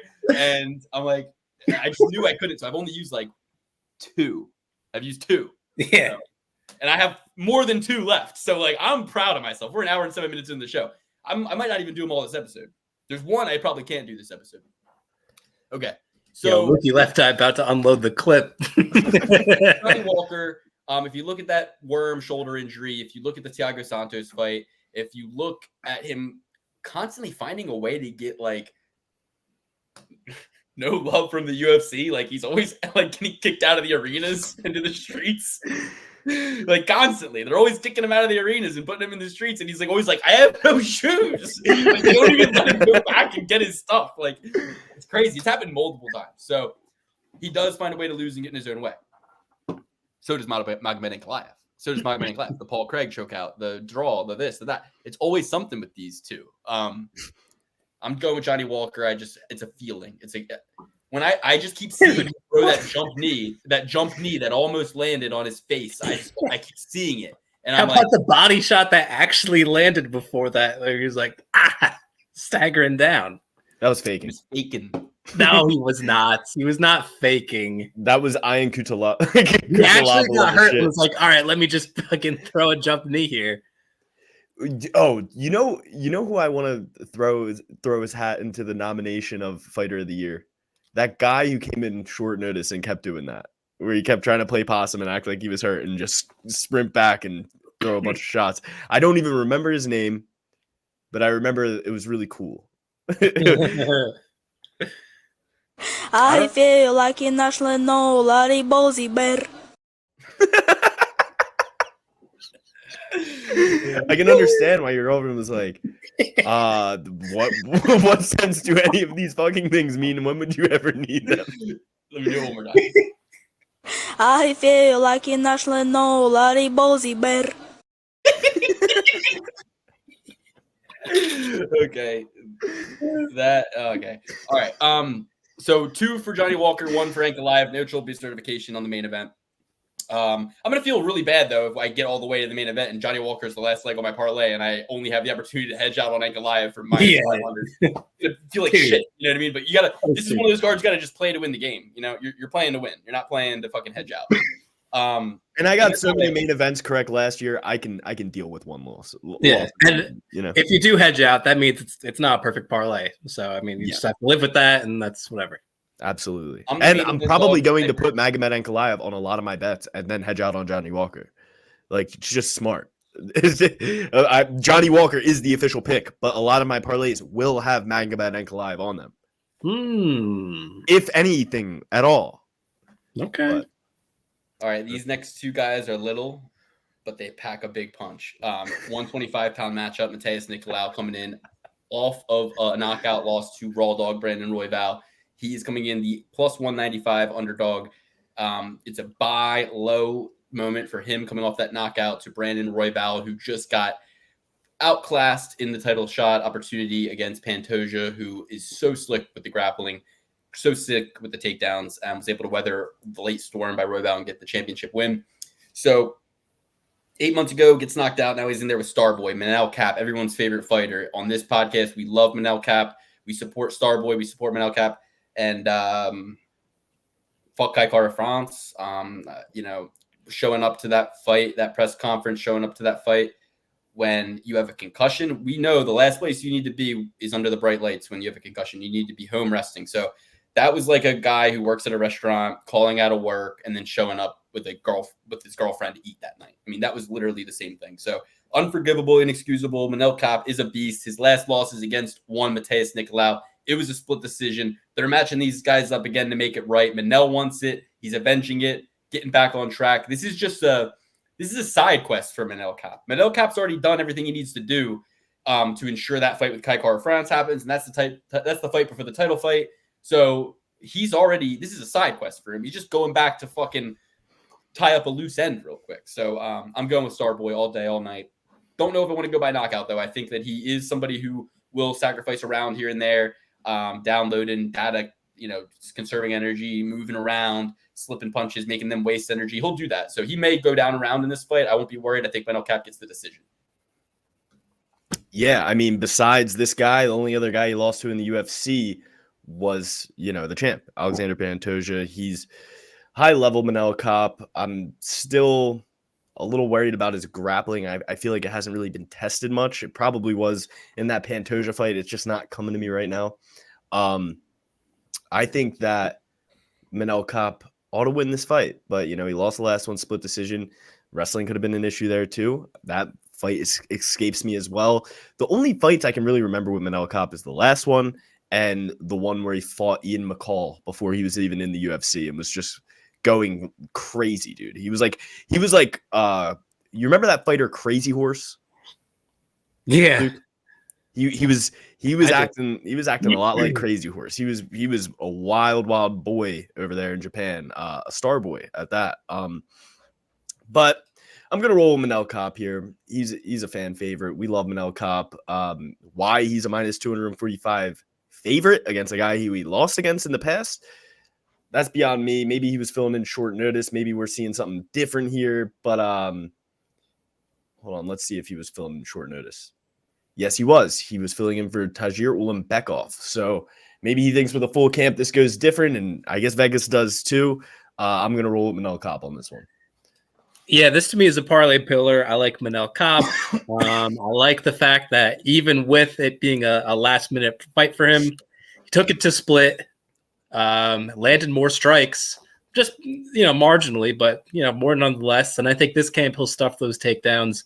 I feel like Kape is the guy that's really more so coming into his own, still hasn't reached that ceiling yet, whereas I feel as though Nicolaus is, he's reached as high as he's going to get. Normally, Nicolaus also doesn't even really throw all that much for a lightweight. The volume's low. He landed like 30 strikes his past two fights, I believe, that went a good distance. So Manel Kape does that in his sleep and then some. I like Kape in this matchup. Again, a parlay pillar, feeling solid about it, like a rock. Let's go. Okay. Next, we got Jim Miller versus Gabriel Benitez. This one is very tough to call for me. So I'm going to go to Dan and Alex first. I want to hear what they have to say. I'm solid on Jim Miller. I think he's much more elusive. When I think of Gabriel Benitez, I think of some decent leg kicks here and there, but stiff as a board and there to be hit. I think Jim Miller is just much more skilled on the feet. And, if it gets to the mat, forget about it. He's going to take the back and he'll be choking out Benitez in no time. I don't care that he trains at AKA with all the wrestlers and whatnot. Jim Miller will get that back like any good North Jersey boy would. Give me Jim Miller. believe he is a slight doggy here. Let me just check the odds. We Near have even on Tapology. yeah, minus 120 for Miller. Yeah, and rightfully so. Mowgli hasn't fought since August of 2022, I believe. He was scheduled to fight Jim Miller last year in February. He pulled out. Jim Miller's been active, and although he is 40, he's still got some gas in the tank. He's proven that time and time again, and he's been taking out young guys. It's not like he's just been in the old man leagues fighting old guys. He's been fighting some young and up-and-coming studs. Mowgli is almost just as old as him, 35 years old. Both of these guys ought to be past their prime. Mowgli does this thing a lot where he loses 2 in a row, wins 1 to keep the contract, loses 2 in a row, wins 1, loses 2, wins 1. His record looks like a Christmas tree. It's damn near every other fight since he's been in the UFC that he's lost. So I'm gonna roll with Jim Miller. He's doing something right. He's still there. He's 40 years old. He looks like he could contend better than Tony Ferguson. I mean, that's a good fight to make. Tony Ferguson versus Jim Miller. Old man's league. I would like a old man fight league where they're allowed to take testosterone, like Vitor Belfort. How great would that be? Juiced up Vitor Belfort. It would become the most popular league because it would have everybody's favorite fighters who have the most stock in their career. It would be like John Jones versus Anderson Silva right now. Yeah, and that would be magnificent. Alistair Overeem, get him back to 250 pounds, please. He looks fucking weird. He looks weird. How thin he is, I don't like it. The person I want to return more than anything is Chael Sonnen. Oh yeah, never lost, not even around. Here comes Neil Magny Matters. Wrong one. I've never lost, but I've also never been injured. It's one of those things. Why? When you're adding drops, right? Just a peek behind the curtain. What intentions do you have when you make these drops? Do you ever think that the conversation will come up that you are putting these drops in for the show? Well, like I put this one in. Caralho. Now my thought there was like if we're talking about a hot lady, or if we're talking about Brazil, or if we're talking about jiu-jitsu, a lot of uses for that one, right? And then this is another one that was pretty easy. When you look into it, that's an easy one because it's like, well, I put that in there because it's like we talk about conspiracies. So if we're talking about conspiracies, or if we talk about Eddie Bravo, or if we talk about looking into something, Tiger Muay Thai, or like if we're just kind of like, I'm not saying anything, like we're just being cheeky. So there's a lot that I sometimes I put them in there to kind of like for no reason though. Like some of them are just celebratory. Like this one, for example, like. I'm like, yo, I'm feeling good. I feel like a national Laribozi bear. Saying like, I feel good. Like we're here. Like I feel like an astronaut Larry Bozer, Oh. All right. So Fillers, Gabriel Benitez. I'm going Mowgli. Just 5 years younger. Equal as far as the measurables. And I think that they're trapping us with the minus 120 line on Miller. I think that it's favoritism for him being, a fan favorite, but he doesn't have more than one round. And I think Benitez, being in there with David Onama, that's a standing TKO. What round was that? Let me see. Hold on. Standing TKO round 1. Okay. Oh, no, sorry. Yeah, round 1, late in the round. And I remember he fought pretty valiantly that fight. Went 3 rounds with Billy Quarantillo. You think Jim Miller could go 3 rounds with Billy Quarantillo? I do not. I don't think he could.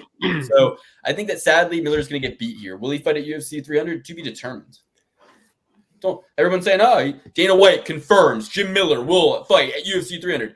First of all, have you guys seen the UFC 300 card? It's dog shit. UFC 299's card is stacked top to bottom. UFC 300, I wouldn't even watch it if they paid me. I'm kidding. I'm kidding. I would watch anything. I literally watched. What was that horrible one? Mara Bueno Silva versus Raquel Pennington. I didn't watch it, but it's coming up. I feel like I've already had to watch it. Exactly. Every day. We're going to be together for that fight, guys. Yeah, and hopefully the Eagles will still be in playoffs, but it doesn't really look I'm good. not an Eagles fan anymore. I forgot to tell you guys. I'm done. I'm fucking done, dude. I'm not a Birds fan anymore. Like, that was bullshit. And honestly, like, if you can't beat the Giants and get demolished by the Giants, like, you've done nothing for me because I got a friend who's a Giants fan and I got to see him in 2 weeks, and that's not going to be fun now at all. I was with him all day yesterday. I was making fun of him for having an Italian quarterback the other day. How do I look now? Pete's on my face. I was with him all day yesterday, and it was wretched. I would not. I would not recommend while we were with him. Yeah, they were playing while we were together, and getting live updates. He gets it. We take a little break from snowboarding. He goes inside. He's like, "Oh shit, the Eagles are getting destroyed." After he's all day telling us how the Giants are going to lose and all this shit. The only good thing about that was I got to have a tea party with my daughter during the game. That was the only good thing that happened because of their defeat. Because I was like, I'm not even going to watch you guys. You haven't even earned my viewership. This is pathetic. But I did watch the whole Titans game, and I'm thinking about moving down Tennessee way. And if I do, I'm going to become an official Titans fan. I'm going to become. I love Derrick Henry. I love he's gone. Who's the other guy? Who's the other guy? Who's the other guy? Will Levis? No, the receiver. Hopkins. I'm blank. I know him. He's my favorite player. Hopkins, DeAndre Hopkins. Yeah, and the quarterback, he's the man too. I forget his name right now, but I do know Levis. Well, no. Who's the Tannehill. Yeah, Tannehill's my guy, dude. So I'm going to be a big-time Titans fan moving forward once I get down to Tennessee. And you know what I'm going to say to them? I'm going to put my Titans jersey on. I'll be in the stands, and they'll be like, hear my accent. They'll be like, where are you from? And I'll be like, I'm from, South Jersey, Philadelphia area. And they'll be like, oh, and you're a Titans fan? And I'll say, that's because I live here now, Hawes, and I'm a fan of the home team. Then shake hands. I say, I'm on your side now, brother. And I say, I'm a fan of the home team wherever I go. Because this is my home. That's now. My new philosophy. Wherever I move. There's Southern idiots will really buy into that shit. You know what I mean? They'll eat that up. So then I'll be able to mingle about town, and they won't call me a Yankee. Meanwhile, they're all like tech giants from Nashville.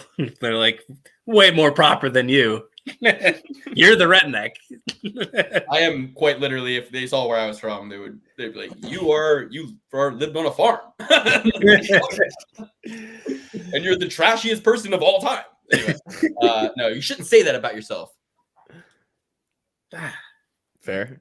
Donald Trump said, or Vince McMahon, or somebody said, "Never call yourself white trash." He told me that. They told me that, and I said, "Okay." I was just fair enough. Self-deprecating. It's hard.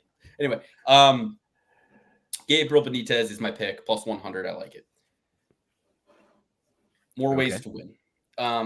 Ricky Simón versus Mario Bautista. Iron on iron clash. Love this fight. Would love to just be able to sit back and enjoy it as a fan. I think the value is certainly on Bautista. I mean, they're both studs, and in a pick'em fight like this, you want to chase the dog action a little bit. But to me, I do think Ricky Simón gets his hand raised in the end. I think that Bautista, I just literally can see him in my mind's eye accepting the takedown and throwing elbows off of his back and not trying to get out, and at least that happening 2 rounds, and then him being confused as to why he didn't win when he has a complete onslaught in the third and he's battering him, but he got taken down the first 2. Or he gets taken down even in the third, and he gets taken down in every round at some point. I think Simón's crafty. I think Simón's desperate. I think he needs to get a win here. He got knocked out by Song Yadong, but we see how good he can be. I think it's a get-right fight for Ricky Simón, and I'm happy he took at least 7 months off, but I'd like it to have been a bit longer. It does feel, though, like we haven't seen a lot of Ricky Simón because he's only fought 3 times over the last 2 years, 4 times over the last 3 years, or sorry, 5 times over the last 3 years. But 5 over 3 isn't really a good rate. You know what I mean? You want to be at 9 fights. If you're Kevin Holland, you're at 15. You're at 20. You know what I mean? Over that length of time. So I don't want to switch my pick right fucking now. I'm kind of talking myself out of it. You know what I mean? I'm thinking about it, and I'm like, is Ricky Simón going to bring it? Is he going to respond well? Damon Blackshear, he took the Mario Bautista fight on a week notice. So no shame there. And honestly, probably not the best caliber opponent. I think, to be honest, what's happening here is that if you look at Jay Perrin, Brian Kelleher, Benito Lopez, Guido Canetti, Damon Blackshear, they all have one thing in common, and it's that they're nowhere near the caliber of fighter opponent-wise, I think, than that Ricky Simón is, or that Ricky Simón has faced. So for that reason, I'm going to go with Ricky Simón. But I don't love it. I'll take I was originally all in on Simón. Then I kind of backed out. I'm looking at Simón's resume here. the Jack Shore win was nice, but then outside of that, you got a washed up Rafael Sunsao, your Brian Kelleher's, your Ray Borgs, man. But the thing is, it's like you're banking on Bautista to get a knockout in the bantamweight division versus a guy who's pretty solid and has the clear path to victory with the wrestling. I mean, he's knocking up 6-7 takedowns in a lot of these fights. So I suppose I'll go with Ricky Simone. I'm really not in love with it though, especially as the favorite. But that's kind of how I think the fight's going to go. 7 times out of 10, 6 times out of 10. So that's what we're going to ride with, but not a parlay pillar.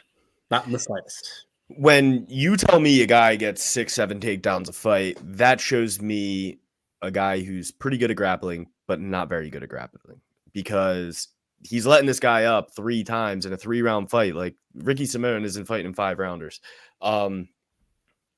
You gotta, except for his last fight, of course, against Yadong Song. I think that Mario Bautista is one of the hottest up-and-coming prospects, especially in this division. He's very, very talented. He's been fighting in the UFC for quite some time now. His first fight was in, I think, 2019. So he's 4-year vet in the UFC. 5-year vet now, right? 2024, yeah. So coming up on his 4-year, 5-year anniversary. His first fight was Corey Sandhagen, lost by armbar.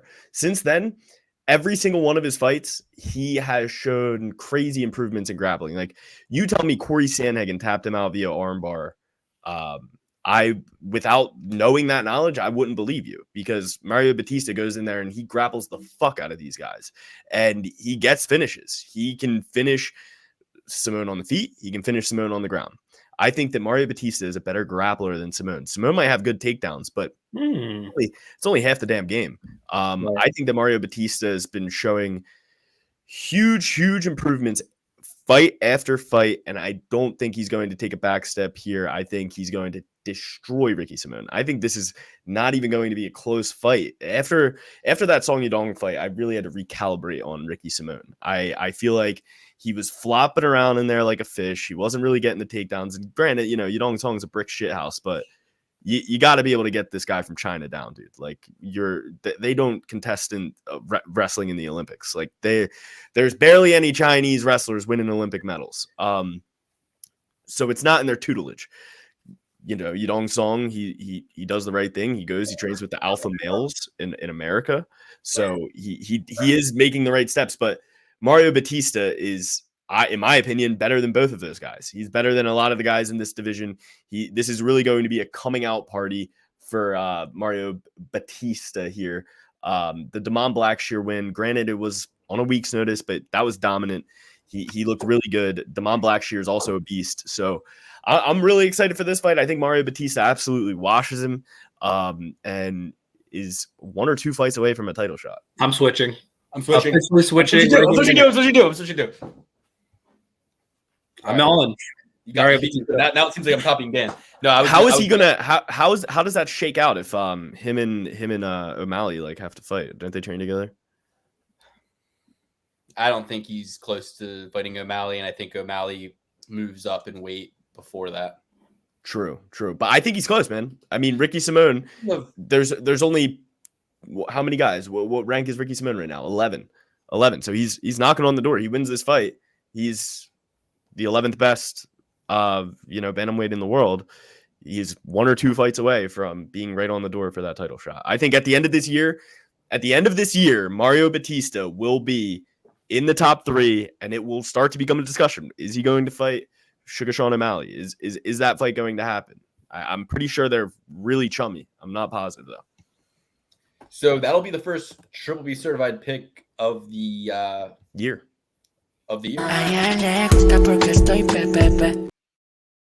Celebrate. That's gonna get us demonetized for sure. Or not, we don't monetize, but that's gonna get them copywritten stricken. I don't know. Well, we're not monetized, so it doesn't matter. It's fair commentary. Use. It's fair use. I'm commenting on it. It's a good song. The song is copying us. Like, where's my copyright strike? Where the fuck's my copyright strike? So everybody can just say PPP all the time now. PPP loan, PPP pizza, PPP. Yeah, that really pissed me off because before that whole PPP loan thing, we had been up and running for a couple weeks. On Kings Highway in New Jersey, there's a place called PPP, and it's Pizza Palace, Poppy's Pizza Palace or some shit like that. Pizza Palestine pleasure. Poppy's a little sloppy. So that's a full clean a comb over essentially. And funny thing is Ricky Simone rocks a comb over, and we combed over him, and now we're back on to Bautista. Yeah, you're so right, man. But if you're bringing up Ricky Simone's hair, you got to bring up the back of his head, not the top. He's always got something normal on the top, and then something fucking weird as hell coming out the back. Called a mullet, baby. Cool. So Manel Capstrell will be certified. Actually, that was the first one of the year. But Dan, you went with Miller, right? Went with Miller, and me and Alex went with. It's Miller time. No, I went with Miller too. Oh, you went with Miller too? Yeah. Yeah. Mobley hasn't fought in like 3 years, dude. Dude, Benitez? Yeah, that's true. Think you forgot? They say it's like riding a bike. Luke was giving him his flowers for getting knocked out in the first round. I've heard that analysis before. You're like, oh, he made it all the way to the end of the first round. David Onama! David Onama's a buzzsaw. David Onama beats anybody in the fucking division on any except Nate Landwehr, Nate the Train. He beat the shit out of him for a lot of the fight. He got run over by the train, baby. He got gassed out from beating the fuck out of him and 10-8ing him in round one. He fell for him in round one. He fell for the rope-a-dope is what he did, and then he got run over by the train. Boy, I've come full circle on Nate Landwehr. I didn't like his look. I didn't like his attitude, but he's really growing on me. Oh, he's got a great shtick going. He's a fighter of the people. He actually goes out there and his blood and guts. It doesn't have excuses. He's the man. He's the guy for us. I think of that as a Kape though. When guys are like, no, I'm just the most exciting fighter. I don't want to do all that winning bullshit. I just want to have a fun fight. Nah, he doesn't say that. He never says that he doesn't want to win. But you know what I mean. I feel like that's a Kape. Like when Justin Gaethje's like, I have 9 UFC bonuses in 7 UFC fights. It's like, but you lost a couple of those, you know? Justin Gaethje's biggest sin is putting the interim belt on the ground and saying it's not the real belt. Until he doesn't win the real belt, and then I'm interim champ. Don't forget I'm interim champ, you know. And then they give him the fucking silver medal belt, and he talks shit about that too. And ungrateful. Why was the BMF belt never defended? Why is the BMF? Why did the BMF belt?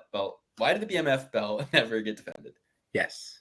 And why? Because it's fake.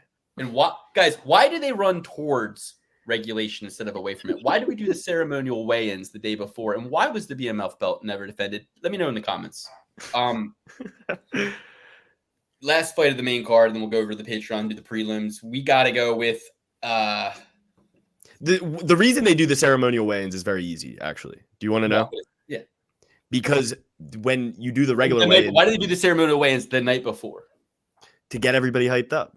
You got to see the body. Oh, it's that simple? That's you got to see the body when it's rehydrated. That's why. Because otherwise, if they're just doing an actual weigh-in, you're just going to see fucking Beneil Dariush's skeleton ass going up to the scale, and you're not going to want to put your money on that. You're not going to want to watch a dehydrated fighter fight. You gotta look at the bulls. It's like horse racing. They trot the horse around the track before the race. Like you want to see the horse you're betting on. You want to see what it looks like. Your thinking is on the level of you're humming along, right? I need you to take it up a notch. I need you to take it up to Kanye West level. If you can communicate this product, you can make money off the product. I might be having a hard time communicating the product right now. You need to be a genius like Kanye West, if you don't mind. Google, Nike. But I will say this. I had a deep conversation with Steven Seagal last time I was in Dubai.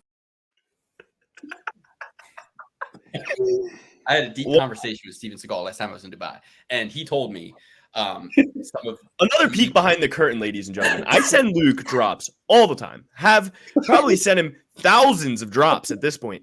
Not one. I feel like a national bozy bear. Not one. I don't know what he's saying, so that could be like a gang. It's so hype. I love it. Not one MMA relevant drop that I've sent Luke, not like a Nate Diaz quip or a Sean Strickland quip. Instead, he's getting Russian kids singing, going down to the deep end, which I don't know where Fozzie Bear. I said, guys, I revamped my process for processing drops. Here's the new formula. All you have to do is do this. Any drop you send me now, you had the whole break. I was hoping you would send me stuff all break long. You didn't send me any. So let's move on. It's like joining this is the last fight we're going to break down for this main card. I've had so much fun. I never want to stop. I missed doing this show over the last 3 weeks. It was not a break for me. It was a heartbreak is what it was. And we're back. We're back in the saddle. We've never taken a break that long, and I don't think we ever will again. Part of it was due to health, my eye. I didn't want to, part of it was due to just kind of wanting to let everybody breathe. And then, but now we're back full steam ahead. And I think that if you love the show and you want to see an extra episode, you should make it your New Year's resolution to join the Patreon for a full year. Because what we're going to do with the money is gamble with it. We're going to make massive bets with it and try to really take the show to the next level with a huge war chest of money. And the only way we can do that is by taking gigantic swings. It's very irresponsible to do that with our own money. So it's got to come from a source that we can justify to our wives and our wags. You know what I mean? We're going to justify taking big swings to our wags. So if we wives say, and girlfriends of podcasters, of course. We say, babe, this is Patreon money I'm gambling with. This money wouldn't even be here if it wasn't for gambling in the show, right? So that's what we need, guys. It's not about the money. It's about sending a message to our girlfriends that we need to be more invested into the UFC, time with our friends, and doing the podcast. That's the overall game plan here, is to just make the show something that they're like pushing us to do. You know what I mean? So that Lukey Left Eye Ledger over here. It's not about the money. It's about sending a message. So everything burns, including my eye and my butt right now, but we're going to get through it. Okay. So I didn't know that those two things were connected. I didn't know. I didn't know the issue with your butt. Like I said, if you want to hear my connected to the eyeball. You got to go to the so, go to the Patreon. If you can do a month, if that's all you can do, put it this way. If all you can do is a month, then it's even more important that you do the year because you get a discount for the year. So if you're saying I can't afford the year, well, hold on. Definitely don't do the month then, because that's going to be more expensive. So get into Patreon, make your contribution. It'll be very, very, very appreciated. And I will thank you. You can DM me. And what you get is not only an extra episode, but the open bets sheet, which is what we're betting each week. We list it all out, all the bets that we're making, the parlays, the amounts, the size, everything. And then we also list our picks out. You can make your own decisions, hedge, fade, not financial advice, entertainment purposes only. And I'm not even real. So get in there for a day, for $1, for a year.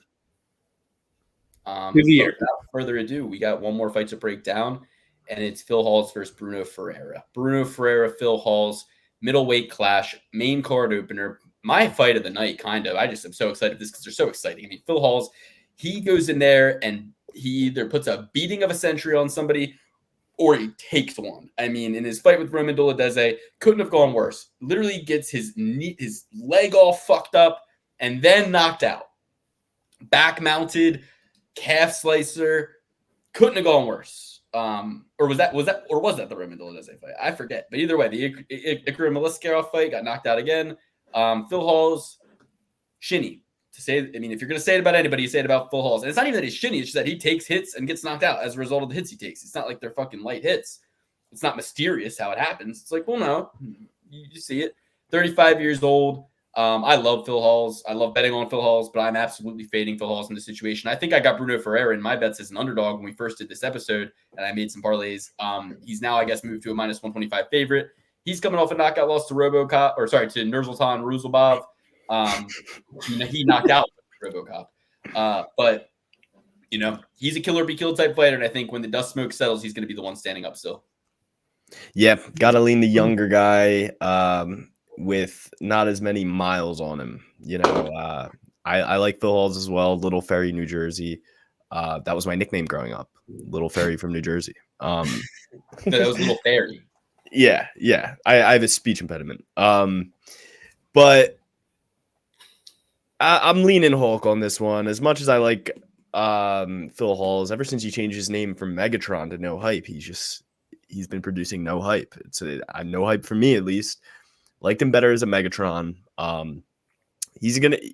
He either looks really, really good or he gets knocked out. And I think Bruno Ferreira, I don't think he's as technical as Phil Hawes, but I just think he's going to be there to take more damage. He's going to be able to withstand more damage. And like Luke said, when the dust settles, Bruno Ferreira is probably going to be the one standing. And Phil Hawes is going to end up on the ground. And it brings me no pleasure to say that whatsoever. But it's what I'm leaning. Phil Hall.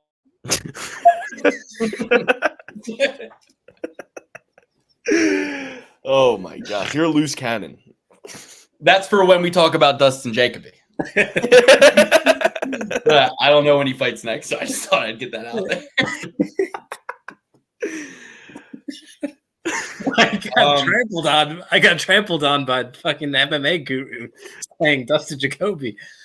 I'm tentative to say anything. I feel like we're gonna get. That's a new show. You get guru'd. Yeah, you got it's our new best bit. There we go.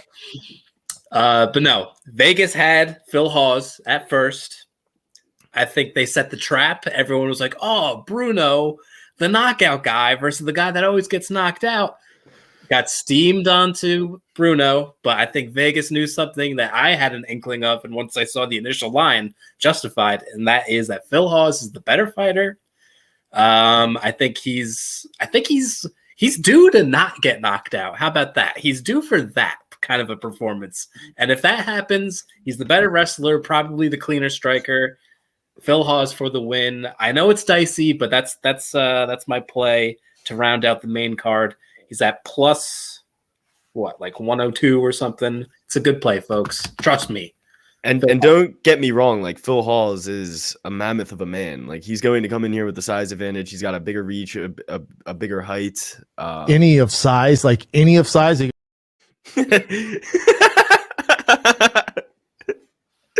it's great because I actually was talking like that. I was like, in his size, any of his size is everywhere. He's big. He's a big guy. I didn't text them and say something about size, guys. All right, I did not do that. So, all right. Well, with that, we got to move on to the Patreon. Get in there. I already explained why I don't have to do it again. It's very exhausting to tell you all the time why you have to get in this Patreon. But please get in there. Get in the Discord. We'll be back. We'll be active this weekend. I got no plans. I'm here. I'm with you. I love you all. And the fight starts. I feel like I should say this. I don't know why. Fight starts at 4 p.m. So just keep that in mind. All right. So you're going to want to be on your couch by 3:30. 12 fight offering. All right. Luke, you are equivalent to my mom just giving me bad news when it comes to giving me UFC fight times. Like every time it's just a random, hey, just so you know, remember the fights start at noon this weekend. So make sure you got everything done before then. Okay. Yeah, no, I just like breaking news about the times the fight starts. People, I don't know. Some people like saying, hey, this guy pulled out. Hey, this fight just got added. I like saying, hey, did you know the fight starts at 4, not 7? All right, just want to make sure. I think it's useful. It's a useful bit of information. And that's why you're going to win Journalist of the Year. The rule of thumb is if it's a fight night, free one. If it's a UFC Vegas numbered card, if it's a fight night, then it's at 4. If it's a pay-per-view, the early prelims are at 7. Of course. Sometimes 6:30 or 6, though. Dude, are you on a hostage camera right now? Because you just keep glitching and No, you know what it fucking is, man. I'll fix it for the next episode. All right, I know what it is. All right, I'll talk to you guys later. Thanks, everybody. Peace. Enjoy the Patreon. Are we gonna run through our picks? Let's run through the picks real quick. All right, cool. We can do it. Yeah, let's run through. It's been a while. He's rusty. We're gonna miss the national championship game. Let's go. Let's run through these picks. Who you got? You got Big Blue or you I got Michigan, but I want Washington. Me too. I'm in the same boat. Luke, do you have any thoughts on the national? I don't even know who's the quarterback. I don't know anything. Oh my god! I know the coach. I know Harbaugh. I like Michael Penix. I think he's going to. Dude, I think Michael Penix is the best quarterback in the draft. I agree, and I can't stand Caleb Williams crying in the stands with his mom. For the birds. Get the fuck out of here. Timestamp this football talk. National championship. My picks, top to bottom. I got little Johnny Walker walking down the street. Manel Kape, Gabriel Benitez, Mario Bautista, and Bruno Ferreira. Those are my top 5. Alex, go ahead. Sorry, I was writing down a timestamp for Luke. Football talk. Real jock shit over here. I'm gonna go with Johnny Walker, Manel Kape, Jim Miller, Mario Bautista, and Bruno Ferreira for the main card. And if you want the prelims, you know where you got to go. Patreon.com/Perfect Parlay Pursuit. All right, I got Magomed Ankalaev, Manel Kape, Jim Miller, Mario Bautista, and Phil Hawes. And the 2 Trophy certified picks for the start of 2024, Manel Kape and Mario Bautista. Thank you guys. We'll be back next week to break down UFC 290 something. 290 what? 7.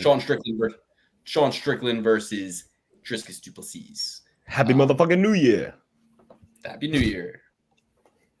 And we'll see you guys there.